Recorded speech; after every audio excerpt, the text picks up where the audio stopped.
SDPIക്കും ജമാഅത്ത് ഇസ്ലാമിക്കും ഇത്ര ശക്തിയുണ്ടെന്ന് അംഗീകരിച്ചവർ. ആയിരക്കണക്കിന് ആളുകളാണല്ലോ നിലമ്പൂരിലെ പരിപാടിയിൽ പങ്കെടുത്തത്. അത് SDPIയും ജമാഅത്ത് ഇസ്ലാമിയാണെന്ന് പറഞ്ഞാൽ അത്രയും വലിയ ശക്തിയാണോ ജമാഅത്ത് ഇസ്ലാമിയും ഈ പറയുന്ന SDPIയും ജില്ലയിൽ? അവരത് പറഞ്ഞുകൊണ്ടേയിരിക്കണം. അവർ കണ്ണടച്ച് ഇരുട്ടാക്കിയിട്ടോ ഉറക്കം നടിക്കുന്നത് കൊണ്ടോ ഈ വിഷയത്തിൽ നിന്ന് ഈ പറയുന്ന മുഖ്യമന്ത്രിക്കോ ഈ പറയുന്ന DGPക്കോ ഈ വിഷയത്തിൽ നിന്ന് രക്ഷപ്പെടാൻ കഴിയില്ല. കേരളത്തിലെ ജനം അത് കൃത്യമായി മനസ്സിലാക്കുന്നുണ്ട്. അതാണ് എനിക്ക് അതിനെക്കുറിച്ച് പറയാനുള്ളത്. അവിടെ പങ്കെടുത്തവരൊക്കെ ജനാധിപത്യ മതേതര വിശ്വാസികളാണ്.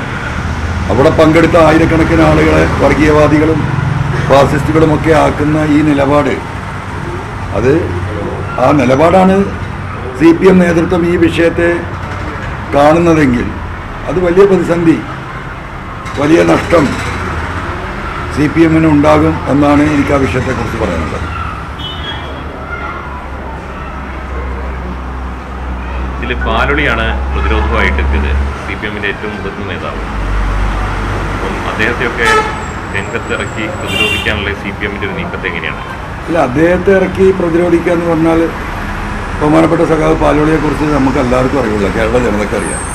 സംശുദ്ധ ജീവിതത്തിൻ്റെ ഇന്ന് കേരളത്തിൽ ജീവിച്ചിരിക്കുന്ന കമ്മ്യൂണിസ്റ്റുകാരിൽ ജീവിതത്തിൻ്റെ എല്ലാ മേഖലകളിലും, അത് രാഷ്ട്രീയമായാലും പൊതുജീവിതമായാലും പാർട്ടിയിൽ നിന്ന് പ്രായാധിക്യത്താൽ മാറി നിന്ന് വിശ്രമജീവിതം നയിക്കുന്ന ഈ ഘട്ടത്തിൽ പോലും പരമപരിശുദ്ധനായ ഒരു സംശുദ്ധ ജീവിതം നയിക്കുന്ന ഒരു രാഷ്ട്രീയ വ്യക്തിത്വമാണ് സഖാവ് പാലോളിക്കുള്ളത്. അദ്ദേഹത്തെ കൊണ്ടത് പറയിപ്പിക്കുകയാണ്. അദ്ദേഹത്തിന് ഈ കാര്യങ്ങളൊന്നും അറിയില്ല. അത് എൻ്റെ അടുത്തൊരു പാളിച്ച ഉണ്ടായിട്ടുണ്ട്. ഞാൻ സത്യത്തിൽ അദ്ദേഹത്തെ കണ്ട് ഈ കാര്യങ്ങളൊന്ന് വിവരിക്കേണ്ടതുണ്ടായിരുന്നു. ഈ തിരക്കിനിടയിൽ ഈ ഇപ്പോഴത്തെ പെട്ടെന്നുണ്ടായ ഒരു രാഷ്ട്രീയ സാഹചര്യമാണുള്ളത്. അതിൽ അദ്ദേഹത്തെ പോയി കാണാനോ ഈ കാര്യങ്ങൾ അദ്ദേഹത്തോട് പറയാനോ എനിക്ക് സാധിച്ചിട്ടില്ല. അത് ഞാൻ അദ്ദേഹത്തെ പോയി കാണും.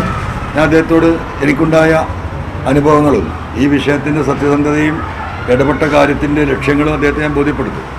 അന്ന് അദ്ദേഹത്തിന് ഈ തെറ്റിദ്ധാരണ മാറും എന്ന് തന്നെയാണ് ഞാൻ പ്രതീക്ഷിക്കുന്നത്. നേരത്തെ അദ്ദേഹത്തോട് സംസാരിച്ചിരുന്നെങ്കിൽ, അദ്ദേഹം ഇടപെട്ടിരുന്നുവെങ്കിൽ പിണറായിക്ക് വലിയ മാറ്റം ഉണ്ടാകുമെന്ന് അല്ല, അദ്ദേഹത്തെ കാര്യങ്ങൾ ബോധ്യപ്പെടുത്താൻ പറ്റുമായിരുന്നു. അദ്ദേഹം ഇപ്പം നടത്തിയിട്ടുള്ള ഈ പത്ര സമ്മേളനം നടത്തി, ഞാനത് കേട്ടില്ല. നിങ്ങളാ പറയുന്ന രീതിയിൽ അദ്ദേഹം പറഞ്ഞിട്ടുണ്ടെങ്കിൽ അത് സത്യം ബോധ്യപ്പെട്ടാൽ അദ്ദേഹം നിലപാടെടുക്കുമെന്ന് നമുക്കൊക്കെ അറിയാം. ആ സത്യം അദ്ദേഹത്തെ ബോധ്യപ്പെടുത്താൻ എനിക്ക് കഴിഞ്ഞില്ല എന്നത് അത് എൻ്റെ ഭാഗത്ത് വന്ന വീഴ്ചയാണ്. അപ്പോൾ സ്വാഭാവികമായും അത് അദ്ദേഹത്തെ ബോധ്യപ്പെടുത്തുന്നു. പാലോളിയെ പോലെയുള്ള അത്തരം ആളുകൾ, അത്തരം മുതിർന്ന നേതാക്കളൊക്കെ പറഞ്ഞാൽ മാറുന്ന തലത്തിലേക്കൊക്കെ പിണറായി മാറിയിട്ടുണ്ടോ, അല്ലെങ്കിൽ അത് എന്തായാലും പിണറായിക്ക് മാറ്റം ഉണ്ടാവില്ല എന്ന് തന്നെയാണ് പ്രതീക്ഷിക്കുന്നത്? സഖാവ് പാലോളി സഖാവ് പിണറായിയോട് ഈ വിഷയം സംസാരിക്കും, അല്ലെങ്കിൽ സംസാരിച്ചിരുന്നതിൽ മാറ്റം വരും എന്ന പ്രതീക്ഷയൊന്നും എന്നെ സംബന്ധിച്ചിട്ടില്ല. കാരണം ആരും പറഞ്ഞാലും മാറാൻ കഴിയുന്ന ഒരവസ്ഥാവിശേഷത്തിലല്ല അദ്ദേഹം നിൽക്കുന്നത്. അദ്ദേഹത്തിൻ്റെ സാഹചര്യം അതാണ്. അതുകൊണ്ട് പാലോളി സഖാവ് പറഞ്ഞാലും അദ്ദേഹത്തിന് മാറാൻ കഴിയും എന്ന് ഞാൻ വിശ്വസിക്കുന്നില്ല.